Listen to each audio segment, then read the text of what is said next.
Hello there, I'm Rochelle Ferguson Bouyahi, filling in for Annette Young. Welcome to the 51%, a show about women who are reshaping our world. Coming up in today's programme.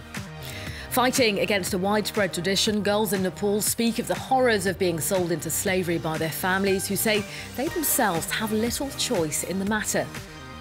Shining the light on sexism, the French Equality Council's Guiraud shares her findings on sexist behaviour and tells us how to raise awareness of the issue.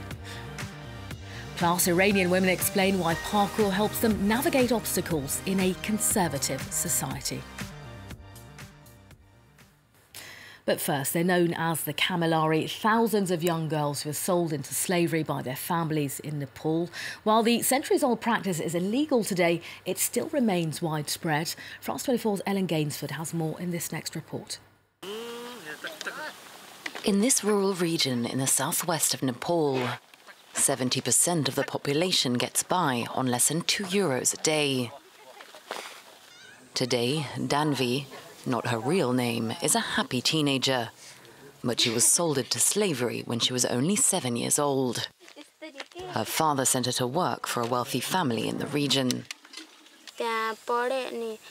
I didn't go to school. I had to work for them all the time and look after their children. I was like a bird in a cage, hit with a stick for every mistake. He shouted at me if I didn't work hard. He forced me to get up very early in the morning. She became what's known in Nepal as a Camilleri, a young female slave. Her father says he didn't have a choice, as he didn't have enough money to feed her. I sent her there because I thought they would take care of her education. At the time, I couldn't buy her pencils or paper. I was very sad to send her there as a slave, but I didn't have a choice. Danvi remained a slave for 8 years before finally being rescued. This type of slavery has existed in Nepal for centuries. To pay a debt, families sell the services of their daughters. The practice was made illegal in 2006, but little has changed. More than 8,000 girls are still enslaved today. This centre provides shelter to around 100 former slaves, freed by a Nepalese NGO. Sunita was once one of them. Today, the 28-year-old works for the NGO that rescued her. Thanks to information gathered from neighbours and the help of the police, the NGO is able to conduct rescue operations. Their masters torture them, and some even sexually abuse them. But despite this, it can be very difficult to free the girls. As their owners are powerful members of society, they are often protected by the government, and in those cases, we can't do anything. When finally freed, the Camilleri slaves are often discriminated against because of their past. After they're rescued, the girls need to be reintegrated into society.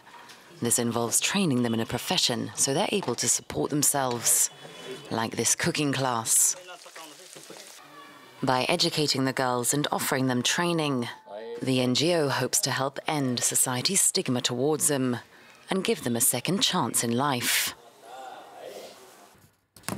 Next, whether at work, on the streets or even in politics, women sharing their experience of sexist behaviour has become more prevalent over the last few years. More recently, many women have been encouraged to speak out about their experience owing to movements like Me Too.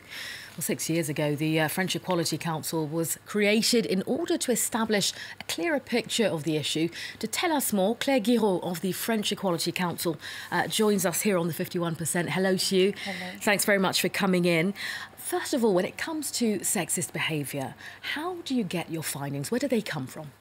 So actually our findings are based on the expertises of our members, because the High Council is made of 72 members who are representatives from the feminist movement associations, researchers, elected people and institutional people. So they speak together in meetings, and plus we hear also people from outside of the High Council. So we listen to other associations, to other researchers, and we also look a lot about on the feminist mobilization on the websites where women share their experiences of sexism. So there is a lot of French websites where they share their experiences of street harassment, online harassment, access to abortion, sexism in politics, or like in every area of the society.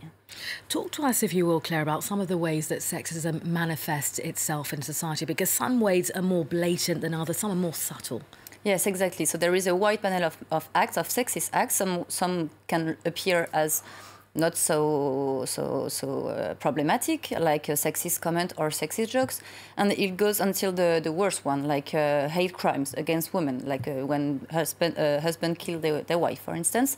So all this panel of acts, it's the consequences of the sexism that we define as an ideology, the ideology of women being inferior to men, and the consequences are really in the daily life of women. It's from the morning when they hear the radio and they will hear some sexist jokes, then they will take the bus and they will suffer from street harassment or bus harassment.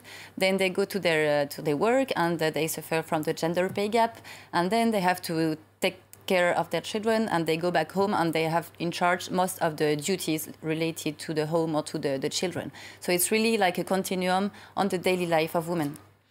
Now, when it comes to movements like the Me Too, I mean, talk to us about whether you saw an increase in the number of women who are now willing to speak out about sexist behaviour. Yes, really, Me Too has had a lot of impacts on denouncing sexism. So we see it really in the official figures because, like, for instance, the figures from the police, they said that the number of complaints for sexual violences increased by 30% in the 3 months following the beginning of the Me Too movement. So we really see the consequences in the official figures. And we can also see it like in the society, because there is no one day without a buzz on a sexist comment at the TV, on the media coverage of gender-based violences, or on advertising or stereotypes in toys for children, for instance. So there is a very big mobilization, really dynamic mobilization, and it's definitely a consequences of the Me Too movement. Now, the French Equality Council is doing an enormous amount of work to raise awareness about sexist behaviour. Talk us through some of the things that you're doing to ensure that people are really aware of what's going on. So in the 6 past years, we published 60 reports on a very wide panel of issues, like street harassment, sexism in the gynecologist monitoring, in politics, so in every area of the society.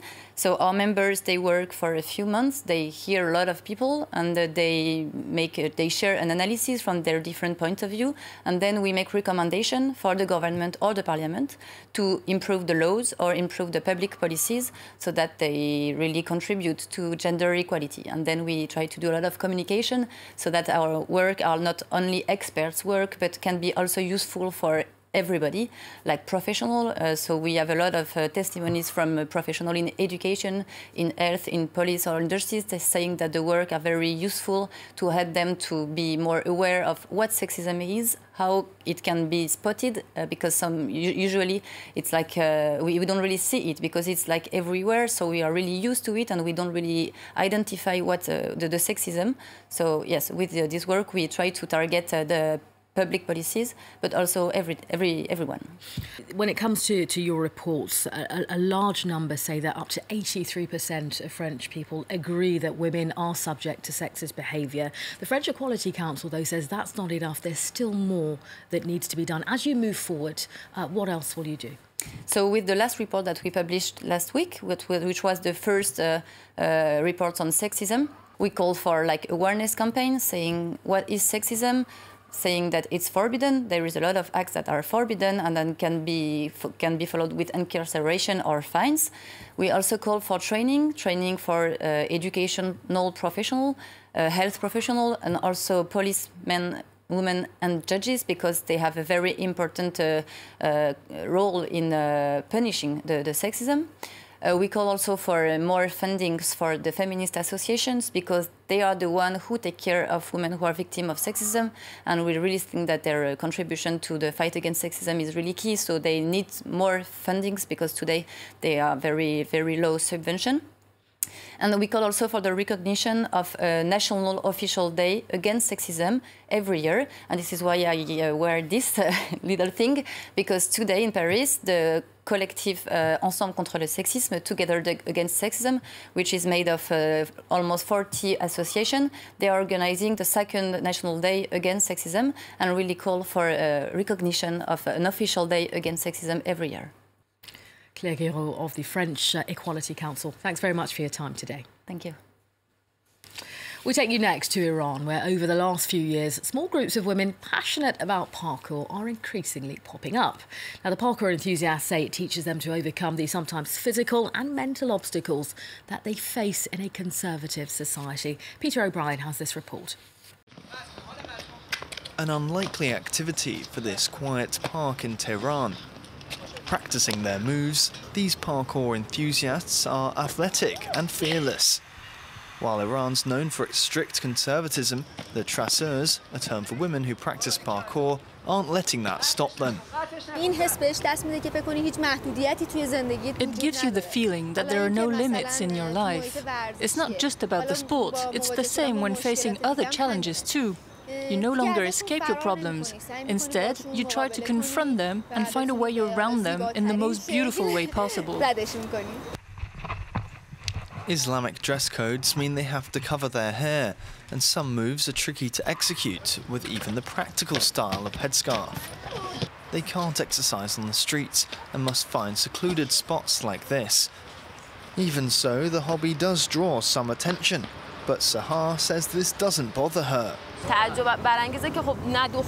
weird to some people that a girl is jumping off buildings or doing some moves that boys do. People find it odd somehow, but we keep doing it anyway. The sport, influenced by martial arts, gymnastics and obstacle courses, began in the late 1980s. From the first practitioners in France to these Iranian women today, its philosophy has always been the pursuit of freedom and self-expression. Well, that's it for now. You can also connect with us via our Facebook page. That's France24.com, 51%. Or, of course, you can send us a tweet at _51%. So until next time, it's bye for now.